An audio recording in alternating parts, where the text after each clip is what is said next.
விடுபட்ட எண்ணெய் காண்க 104 300 469 613 734 கொஸ்டின் மார்க். இந்த இடத்துல என்ன வருதுன்னு கேட்குறாங்க. ஃபர்ஸ்ட் இந்த ரெண்டுக்கான டிஃபரன்ஸ் பார்க்கலாம். 300ல் 104 போச்சுன்னா 196. நெக்ஸ்ட் 469ல் 300 போச்சுன்னா 169. நெக்ஸ்ட் 613ல் 469 போச்சுன்னா 144. நெக்ஸ்ட் 734ல் 613 போச்சுன்னா 121. ஸோ 196 அப்படிங்கிறது 14 ஸ்கொயர், 169ங்கிறது 13 ஸ்கொயர், 144ங்கிறது 12 ஸ்கொயர், 121ங்கிறது 11 square. 14 square, 13 square, 12 square, 11 square. So அடுத்து என்ன வரும்? 10 ஸ்கொயர். 10 ஸ்கொயர் அப்படிங்கிறது 100. அப்போ இது ரெண்டுக்கான டிஃபரன்ஸ் 100 இருக்கும்.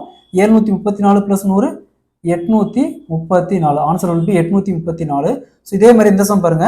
விடுபட்ட எண்ணெய் காண்க 12 16 32 68 132 கொஸ்டின் மார்க். இந்த இடத்துல என்ன வரும்? இதை சால்வ் பண்ணி இதுக்கான ஆன்சரை கமெண்ட்ல போடுங்க. அதே மாதிரி நம்ம சேனலை சப்ஸ்கிரைப் பண்ணாதீங்க, சப்ஸ்கிரைப் பண்ணி நம்ம சேனலை ஃபாலோ பண்ணிக்கோங்க.